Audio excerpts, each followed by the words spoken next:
Welcome folks, Jim Young is my name, and I'm going to tell you a little bit about project management, a project management primer if you like.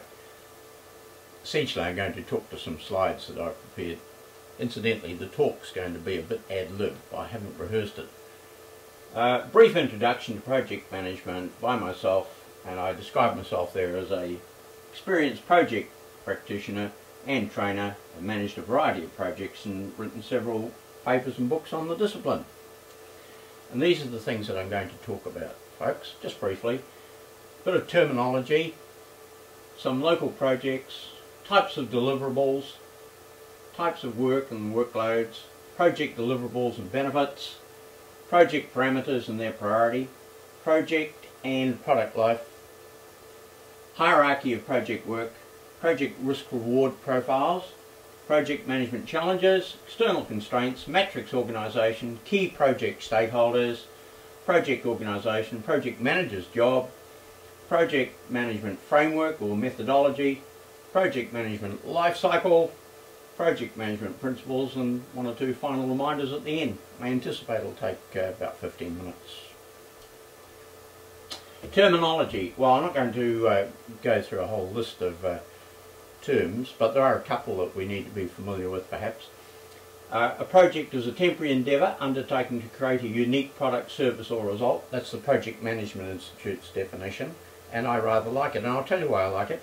Because it mentions temporary, so projects are temporary endeavours. That doesn't mean they're short necessarily. They could be measured in days, but then again their length could be, their duration might be years.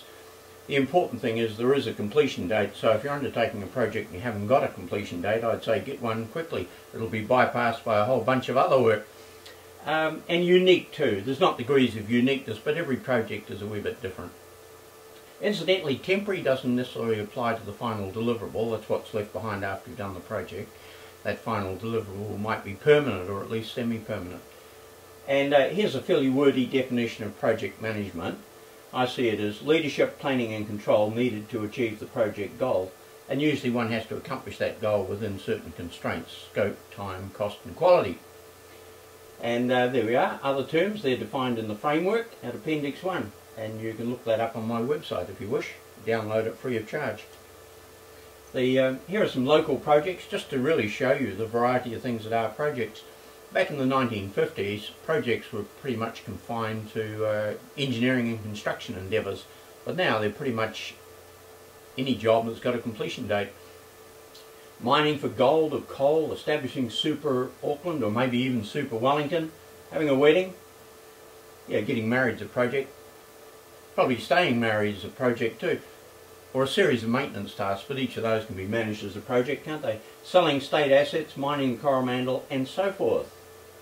I don't think I need wade through that, but it's just to show you the variety of things that are indeed projects. There's two types of work that we undertake in most organisations. There's the business as usual variety, and there's projects or non-routine type work. Now you'll notice that the projects, the characteristics of projects are, there's an uncertainty, there's a risk associated with project work. Business as usual, due to process management, has most of the risk sucked out of it. Our projects are finite, that completion date, they're unique, every project's a wee bit different than any other project, they're dynamic, they're likely to change during the life. Hard to measure, they're innovative, there would be no progress really without projects. They cause change, and some people of course can be apprehensive about that. They're progress focused, they're revolutionary, one chance to succeed. As a project manager, you're about as good as your last project. And yes, they might cause conflict. Actually, that doesn't mean that business as usual work is necessarily harmonious, but some conflict, not a bad thing. Although I do maintain that if you've got two people who always agree, you've probably got one too many people. Although if you've got two people on your project team who never agree, maybe you've got too many people. But a bit of conflict properly managed is often a healthy thing. I just wanted to mention briefly workloads, and I'm showing their business as usual workload, and then I'm showing the staffing level, and just demonstrating that project workloads can really create quite a burden for some individuals if that project workload isn't properly scheduled. Although typically these days we're inclined to outsource either project work or business as usual work. The project deliverables, it's a peculiar expression, isn't it? Projects produce deliverables, outputs, and I describe that as what remains at project completion. And they'll include hardware or tangibles such as a building, bridge or piece of equipment, software or intangibles such as a document, process, report or instruction, and then there's interim deliverables too that are either hardware or software. Final deliverables have their own life cycle or lifespan, during which time they create outcomes that generate benefits, which are the rationale of course for any project investment, and they should be documented in the business case, which is the justification for the project.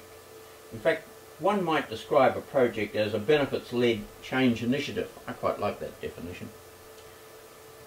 What are the benefits of undertaking a project? They can usually be categorised as these: retain customers and or gain new customers, increase revenue and or market share and or share value, reduce and or avoid costs, improve employee satisfaction, morale and motivation, and of course to comply with legislation. The project objectives or parameters within which the project manager has to navigate the project to completion are shown here. So the project purpose is why should we undertake the project, and the project goal is what do we do to satisfy that requirement. For example, a project goal might be to build a house, the rationale for that being shelter, which usually leads to identifying the scope. Now the scope is all the work that has to be done to realise the goal, and it's usually best expressed in that fashion in a verb-noun format: dig hole and so forth. The scope is, you can further qualify that with exclusions, things that are outside the scope of the project, and you might think, well, there's all sorts of things outside the scope of the project, I'll be listing those for a long time. The exclusions usually confined to those areas that, unless we mentioned them, might be included in the scope. For example, back to that house example, if you were building a house and you didn't want a roof, you better express that as an exclusion, because some well-meaning builder is going to put a roof on the house. Time, completion date, quality, usually contained in performance standards for the final deliverable, and of course the cost. Now I've drawn all those arrows there because they're likely to interact with one another, and if you tinker with one of those parameters there, it's likely to have an effect elsewhere, and that's an important thing to remember. We'll come back to that thought, but scope, time, cost relationship, it mightn't be a straight line, but what I'm suggesting there is that if the scope of the project increases, it's going to have an impact in terms of cost and time. And scope often increases during the project. Sometimes we suffer scope gallop. The quality, time, cost relationship. The point I'm making here is that fit for purpose is usually quite satisfactory, and the gold-plated version is going to be an expensive proposition and take some time to get there, and it's probably unnecessary. In fact, we're probably not necessarily adding value. The cost-time relationship, the point about this diagram demonstrating that if we accelerate a project and try to do it more quickly, chances are it's going to cost more.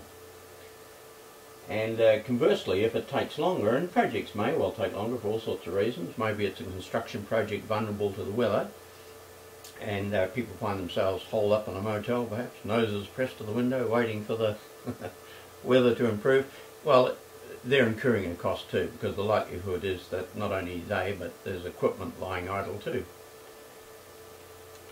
The deliverable specifications. Now this doesn't purport to be a great specification, it's just to give you an indication, but deliverable qualities defined by client set specifications which are hopefully precise, unambiguous and definite.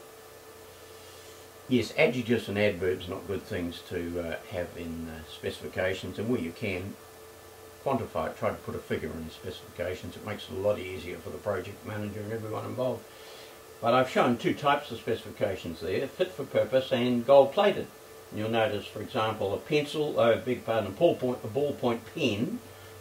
Design is, we've allowed a bit of latitude there. It can be 18 to 20 centimetres long, whereas the gold-plated perfect version is more precise and thus more expensive. And that's got to be exactly 20 centimetres long. I'm sure you get the idea. This is quite important, and I thought I'd illustrate this on the flip chart. It's a paired comparisons table, and it's recognising that one of those parameters is likely to be the driver of the project. So I'll demonstrate over here with an example.